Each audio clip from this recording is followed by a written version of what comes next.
Buenos días a todos. Bueno, la idea es charlar un poquito con ustedes para recordar esta fecha tan especial para la historia de todos los argentinos. Hoy, 20 de junio, se cumplen 200 años del paso a la inmortalidad del general Manuel Belgrano, ocurrida un 20 de junio del año 1820.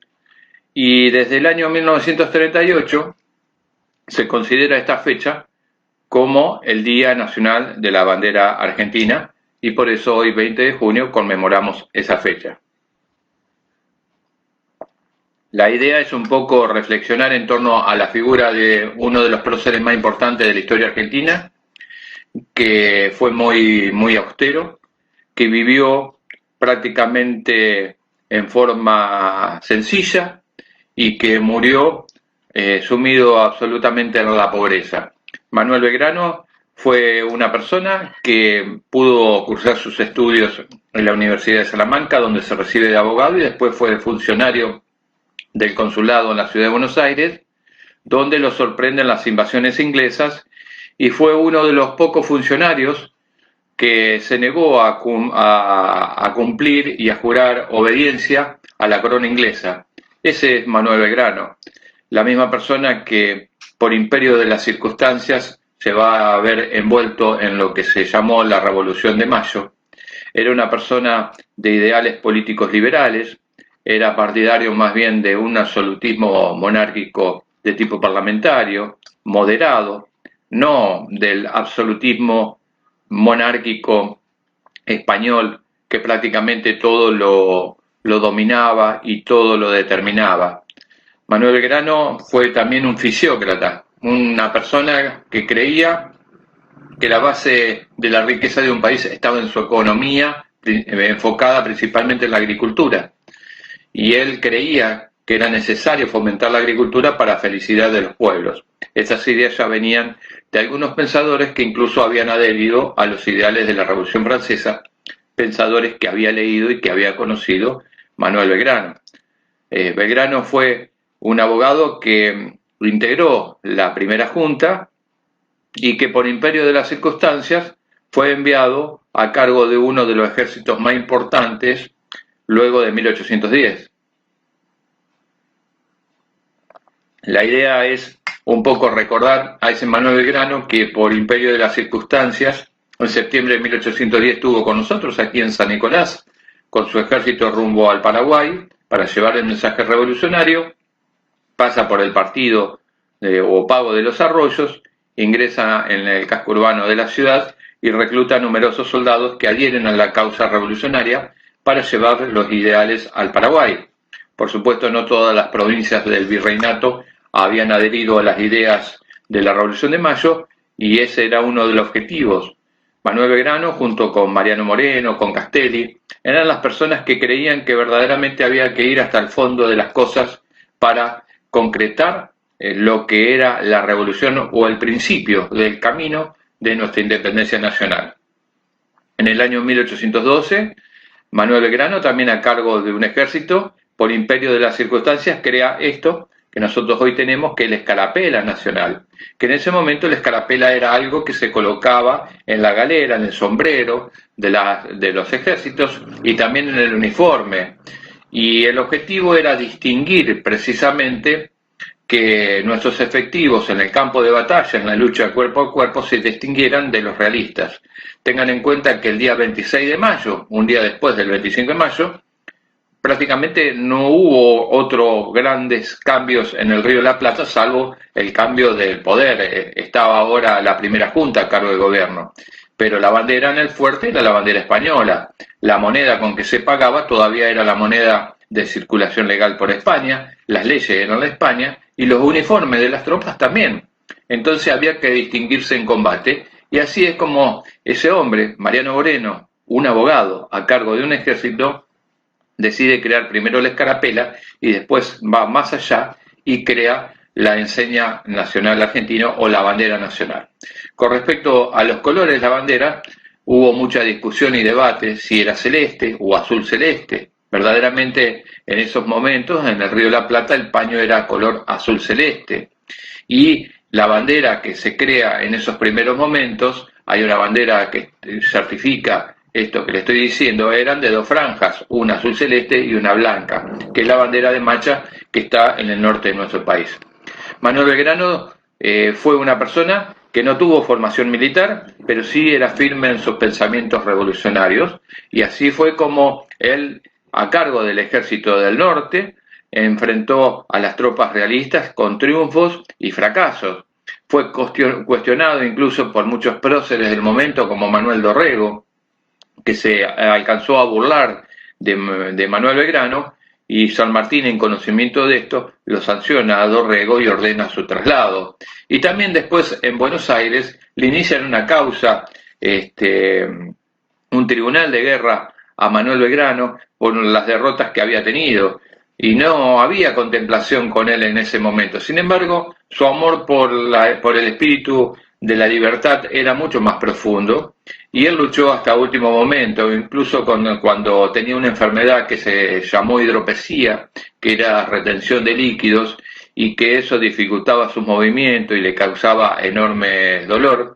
Manuel Belgrano viajaba en carreta, prácticamente en esos viejos carros sin amortiguación, y fruto del dolor después llega a Buenos Aires, donde tiene que transcurrir sus últimos días, muriendo en la más absoluta y plena pobreza, un día como hoy, 20 de junio de 1820. La muerte de Mariano Moreno fue prácticamente ignorada por los medios gráficos de la época, por los diarios. Había 3 diarios en ese momento, y prácticamente uno solo dio cuenta del fallecimiento del creador de la enseña nacional.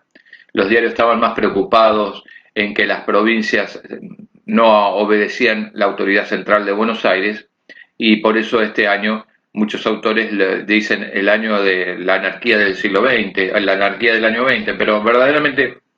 más que anarquía es cuando las provincias recuperan su soberanía plena y eligen sus propias autoridades y dirigen sus propios destinos. Bueno, Manuel Belgrano, cuando muere, no tiene para pagar a su médico, le entrega su reloj como forma de pago y le dice que por favor, cuando el Estado Nacional le pagara los numerosos sueldos que le adeudaba, que se cobrara de ahí y que el resto del dinero lo donara para construir bibliotecas y escuelas. Esto después pasaron más de 100 años para que este deseo se cumpliera, y su féretro fue cubierto con la cómoda, con el mármol de que tenía una cómoda en su casa, y de esa manera muere Manuel Belgrano. Con respecto a sus hijos, la historia nos dice que había prácticamente que él tuvo 2 hijos, si bien reconoció solamente a una hija, tuvo un hijo que fue criado por la esposa de Juan Manuel de Rosas, y que después adopta el apellido Pedro Belgrano y Rosas. Y después tuvo una hija, Manuela, que se casa con un comerciante, pero eran hijos que él no estuvo casado, no contrajo matrimonio nunca, y que en ese momento, en esa sociedad tan conservadora, donde el matrimonio era la consagración de la familia, reconocerlos verdaderamente era todo un problema. De esa manera transcurrió y muere el padre, uno de los padres de la patria más importante, una de las personas más humildes y honestas, como fue Manuel Belgrano. Acá Juan Olivarrena, a quien le agradezco que está presente, me pregunta por qué Belgrano murió en la pobreza si su familia había sido adinerada. No, de ninguna manera, no era una familia adinerada, su padre había tenido cargos, pero Manuel Belgrano era una persona grande, que él muere apenas a los 50 años de edad,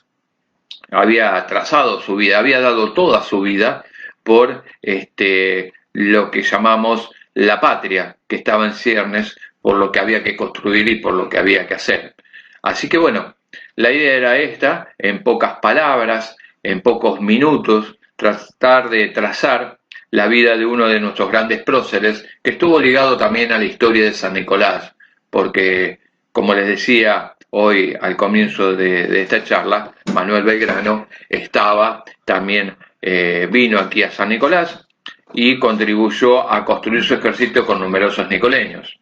Hay un monumento muy importante a la bandera nacional que está en la ciudad de Rosario. Los restos de Manuel Belgrano están sepultados en la Basílica de Santo Domingo en Buenos Aires, pero en su momento, en la década del 40, la idea era construir un gran monumento nacional y se manejaba la idea de que los restos de Manuel Belgrano fueran trasladados hasta Rosario, donde está ese monumento que está a pocos metros del lugar, específicamente el lugar geográfico, donde se hizo por primera vez la enseña nacional.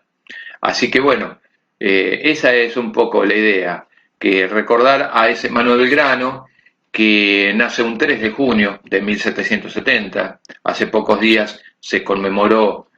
un nuevo aniversario de su nacimiento, que ocupó un cargo en el Consulado de Comercio de Buenos Aires, allá por el año 1794, pocos años después de la Revolución Francesa, que enfrentó a las invasiones inglesas, que en su momento él era partidario de las ideas de que si el rey de España estaba prisionero, era necesario buscar a la princesa Carlota Joaquina de Borbón, que era un familiar de los reyes Borbones, para que asumiera el control de estas tierras. Y que era una de las personas que pensaba de que había que llegar al fondo de esto, y por eso a él se lo encomienda llevar la revolución al Paraguay. Realiza una expedición también a la banda oriental, tiene que enfrentar juicios, tiene que enfrentar motines, como el famoso motín de las trenzas, y que crea un 27 de febrero de 1812, ahí en las barrancas de Rosario, nuestra enseña nacional, la cual no es conocida oficialmente, pero después se adopta porque no podíamos estar combatiendo a un ejército con el mismo uniforme, con la misma bandera, con los mismos distintivos, y no se concebía esto en esa lucha del inicio de nuestra independencia. Y así es como Manuel Belgrano trata en todos momentos de cumplir sus objetivos, a pesar de ser un abogado. Sus ideales revolucionarios lo llevan a estar a cargo de un gobierno y enfrentarla a cargo de un ejército, y enfrentar las burlas incluso de militares como Manuel Dorrego, que se burlaba del tono de voz que tenía Manuel Belgrano, un tono de voz que no era el tono marcial de los militares, sino que era una persona que por imperio de las circunstancias tuvo que afrontar esto. En el hecho final en el cual transcurre sus últimos minutos Manuel Belgrano, fue visitado por un médico que lo atiende, y como yo les decía, al no poder pagarle por su servicio porque estaba sumido en la pobreza, Belgrano quiso darle un reloj de pago y el médico no quiso aceptarlo. Y Belgrano insistió, le abre la mano al médico y le coloca su reloj, un reloj de cadena, con cadena de oro y esmalte, que incluso había sido un obsequio del rey de Inglaterra. Ese es el momento de Belgrano. Y para quienes creen que todo termina acá, hay que decir que lamentablemente